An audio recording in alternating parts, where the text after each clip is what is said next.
Toda detração, então, ela tem como objeto alguém, mas toda vez que eu aponto o dedo para alguém, há 3 dedos apontados para mim.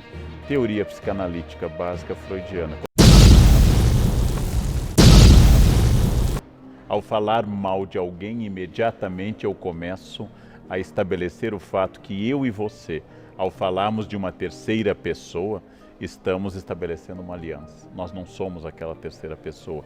Isso cria a nossa identidade. Isso cria uma relação de amizade.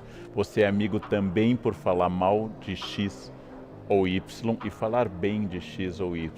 Eu fui uma vez a um programa e o apresentador começou dizendo isso, né? Que horror, né, professor, essas pessoas que falam mal dos outros. Eu disse exatamente, você ao falar dessas pessoas está fazendo detração, ou seja, você está se considerando melhor ou superior do que aqueles que falam mal dos outros. Professor Karnal, você acha que a internet, de certa forma, turbinou isso aí? Turbinou porque ela atomizou a possibilidade de todos se tornarem autores. Turbinou porque ela retira o ônus da presença física. É mais difícil falar mal das pessoas com o risco físico da presença, do ônus de, por exemplo, receber uma resposta na cara ou até uma agressão física, mas também porque neste nosso mundo líquido, usando uma expressão do Bauman, nós nos tornamos todos autores com autoridade. Por exemplo, no momento que eu abro uma conta no Facebook, automaticamente eu ganho um diploma de jurista especializado em Constituição, apto a emitir opinião sobre impeachment abalizada ao lado dos maiores constitucionalistas do Brasil, porque eu tenho conta no Face. No momento que eu tenho o acesso à internet, eu posso emitir opiniões sobre medicina, educação e história. E se alguém me disser que está errado, eu digo, é sua opinião. Há poucos dias eu emiti uma opinião sobre o abandono que o Reino Unido está fazendo da União Europeia. Um menino de 14 anos me respondeu, você está completamente equivocado. E eu pensei, a mãe dele era virgem e eu já publicava livros sobre o tema. E ele diz que eu estou equivocado. É claro que eu posso estar equivocado. E idade não é um argumento, senão os argumentos da Rainha Elizabeth seriam superiores aos da média dos ingleses. Porém, não passa um minuto pela cabeça deste menino que talvez alguém que estuda o tema há 30 anos, talvez possa ter uma autoridade no tema. Ou não passa pela cabeça dessa pessoa. Né? Agora, no seu livro, você fala de um problema legal, inclusive, né? Que a detração, a injúria, a calúnia são coisas previstas no Código Penal. Exatamente. Né? É muito difícil você separar o limite da liberdade de expressão do limite da injúria, da calúnia e da difamação.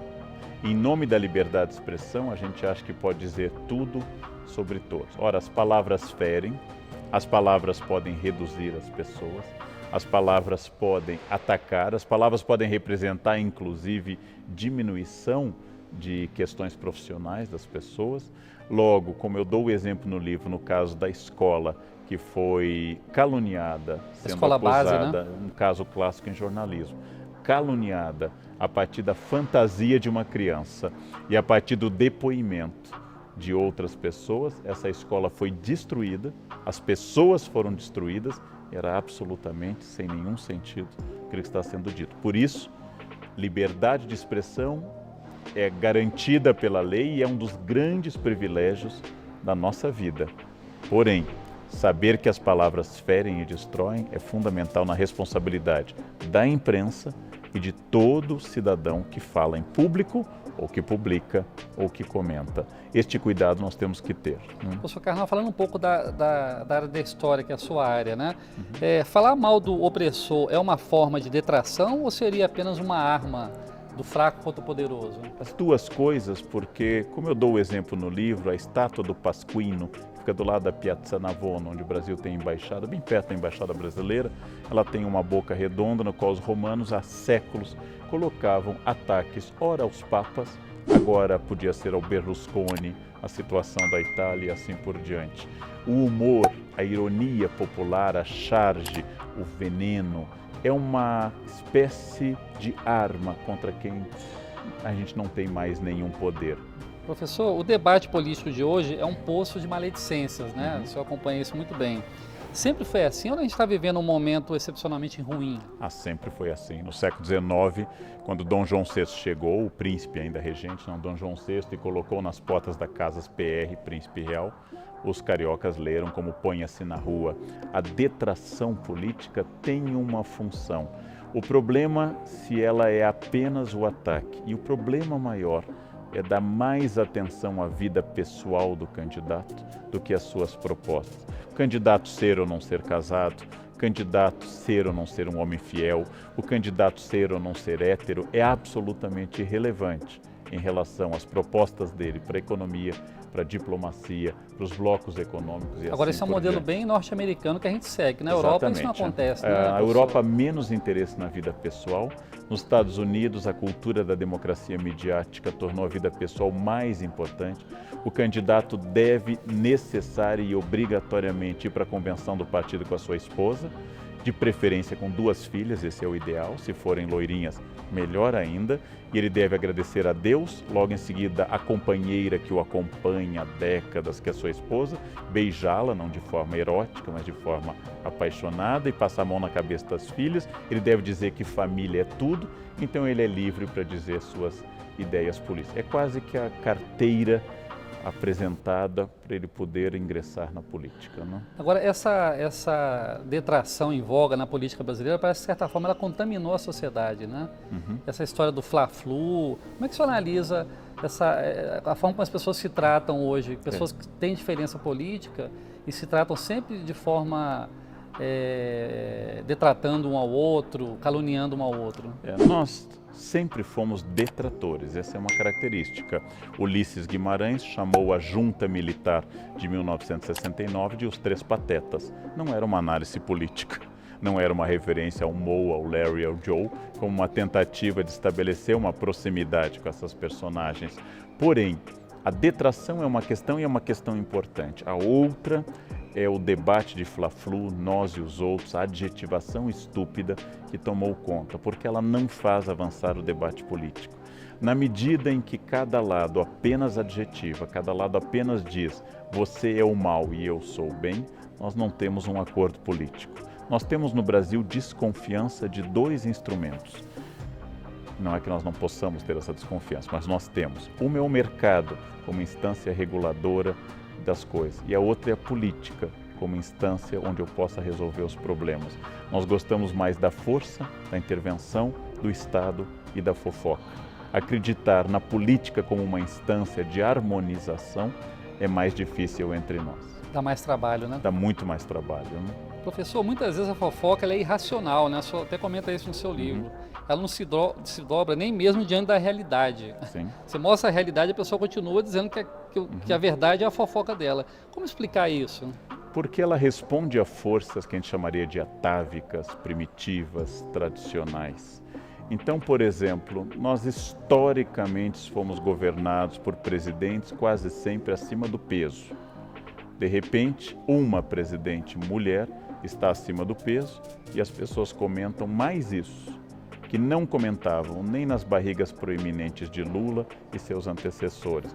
Por quê? Porque é mais atávico falar da forma física feminina do que a masculina. Essa cobrança é muito sobre a mulher. Isto é muito atávico, é a coisa mais forte que tem em nós, apelar aos estereótipos, aos arquétipos, a tudo aquilo que nos ensinaram indiretamente. Aquele aprendizado que eu tive no banco de trás do carro, quando meu pai dirigia, eu era criança e gritava, tinha que ser mulher. Essa tradição misógina, tradição de desconfiança do feminino, ela é muito forte entre nós. Logo, Pedro do que de Paulo. Se eu lhe acuso de alguma coisa, obviamente essa coisa encontrou um eco em mim, difícil de ser resolvida. Por exemplo, homofobia, como querem os psicanalistas, é sempre o choque entre 2 homossexuais, o que aceita sua sexualidade e o que não aceita, e por isso ataca. Ou seja, ao falar mal de alguém, eu estou expondo as minhas dores. Ao falar mal de alguém, eu estou dizendo, nossa, fulano é muito burro, fulano não tem estudo, fulano se tornou presidente, mas é muito burro. Bom, se ele é burro e se tornou presidente, você é genial e é gerente apenas dessa lojinha, alguma coisa está errada em relação ao cargo. Ou seja, é uma maneira de catarse. Catarse é um conceito aristotélico no qual eu transfiro essa energia para este campo. Ou seja, falar mal é uma forma de falar do que me dói, do que me incomoda. Por isso, nós deveríamos ter um pouco de cuidado, porque é quase um raio-x da nossa alma. Quase toda detração ela embute alguma forma de preconceito, né? O senhor concorda com isso? E como combater o preconceito, já que ele é a fonte da detração em geral? Tente eliminar do campo do humor e da piada o português, a loira, o homossexual. Tente eliminar da piada o pobre, tente eliminar da piada o nordestino e você verá que o nosso humor acaba de falecer. Porque o humor é um dos grandes campos do preconceito. Isso não entre nós. Na Grécia, Aristófanes, ao falar de Sócrates, Aristófanes, ao falar da democracia, nas suas comédias, cometia os mesmos tipos de preconceito. Então, o preconceito é um dos elementos que estabelece uma tentativa de aliança entre mim e o outro. Ele nasce da ignorância e o preconceito nasce também do medo. Se eu tivesse que achar um pai e uma mãe para o preconceito, um é a falta de conhecimento e o outro é a angústia do medo.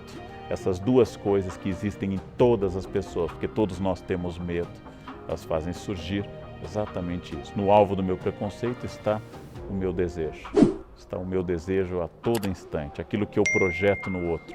O preconceito é muito forte, livrar-se dele é quase impossível. Para que ele seja superado, nós precisamos de duas coisas. Uma é a educação, que é o consenso, e a outra é a coerção, que é a lei.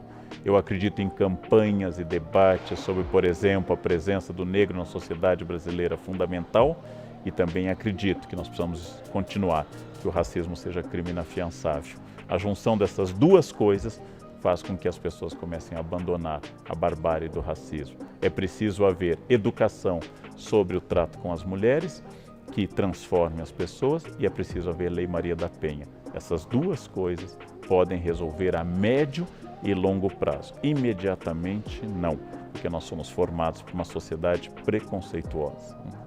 Mesmo porque o senhor falou no livro que a criança tem humor, ri e não é um humor preconceituoso, né? Exatamente. Marcou muito essa frase do senhor.